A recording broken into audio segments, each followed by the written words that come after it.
Bismillahirrahmanirrahim. Bihayyikum bitahiyatil Islam, bitahiyatil ahlil jannah. Assalamualaikum warahmatullahi wabarakatuh.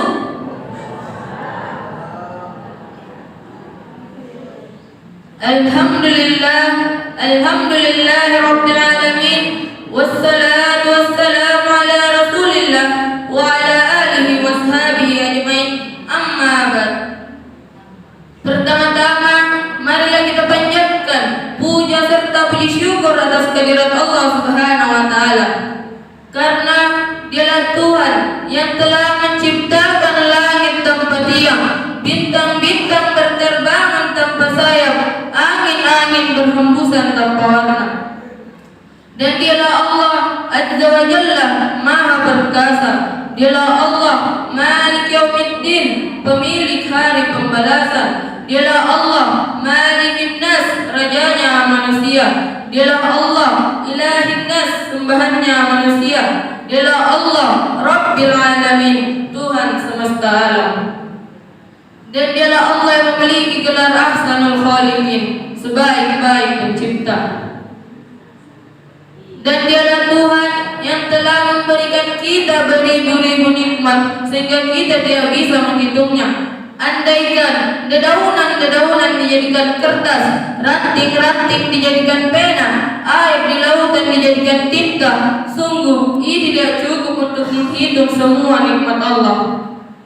Andre Guru Tasanusi Baco pernah berkata, andaikan ada alat yang bisa menghitung nikmat Allah, niscaya alat itu akan hancur sehancur-hancurnya sebelum selesai menghitung nikmat Allah.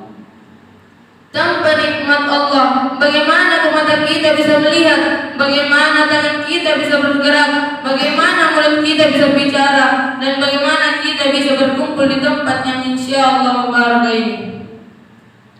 Selanjutnya, marilah kita kirimkan SMS kepada pangerannya padang pasir, mahkotanya Abdullah, cincin permatanya Aisyah, selimut hangatnya Aminah, cahayanya Fatimah. Tidak lain dan tidak bukan Habibana wa Nabiyana Muhammad sallallahu alaihi wasallam.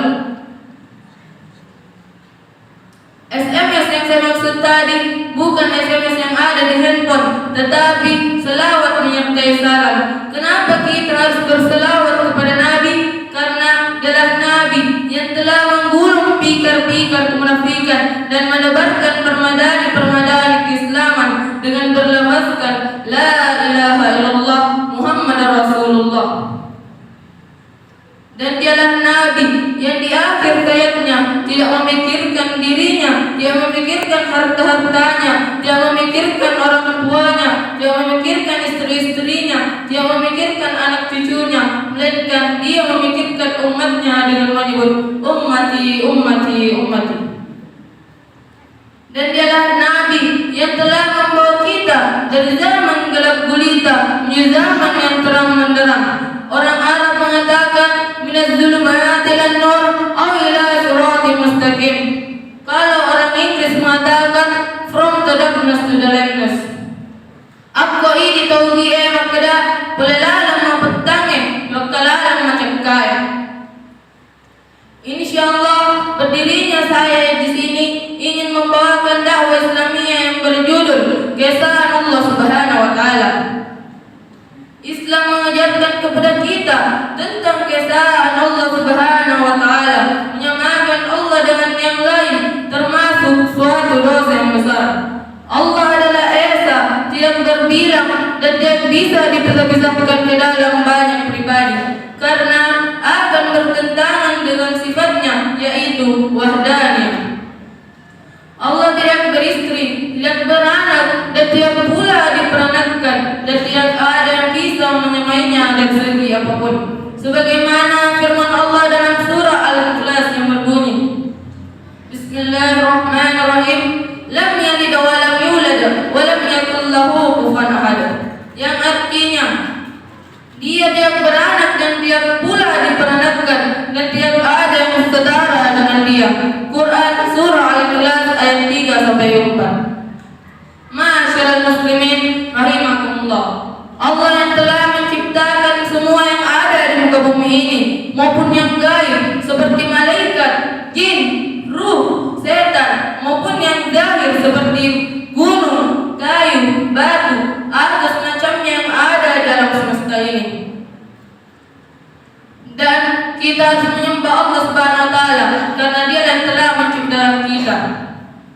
Dan kita jangan menyembah berhala seperti menyembah patung, menyembah pohon, menyembah kuburan atau semacamnya yang selain dari Allah Subhanahu wa taala. Dan yang patut kita memintai pertolongan hanya Allah Subhanahu wa taala. Sebagaimana firman Allah dalam surah Al-Fatihah yang berbunyi, Bismillahirrahmanirrahim. Iyyaka na'budu wa iyyaka nasta'in, yang artinya hanya kepada Engkau lah kami menyembah dan hanya kepada Engkau lah kami memohon pertolongan. Quran surah Al-Fatihah ayat 5. Ma'asyiral muslimin rahimakumullah. Muslim yang baik selalu melakukan apapun yang baik dan menaati semua peraturan Islam. Contohnya melakukan 5 pilar Islam, yaitu syahadat, salat, zakat, puasa, dan naik haji bagi mampu. Dan muslim yang baik selalu melakukan hal baik maupun dia berada dan kapanpun, apalagi di tempat yang suci seperti sekarang ini. Muslim yang baik juga selalu senang jika ada orang yang mendapat nikmat dan merasa sedih jika ada orang dalam kesulitan. Hatinya terdorong untuk membantunya. Islam bukan hanya tinggal di masjid, bukan hanya syahadat, salat, zakat, puasa, dan naik haji bagi yang mampu. Islam mencakup seluruh aspek kehidupan manusia. Sebagai kesimpulan, walaupun kita tinggal di tempat non-muslim, tapi kita harus melihatkan identitas muslim kita. Mungkin cukup sekian yang dapat saya sampaikan.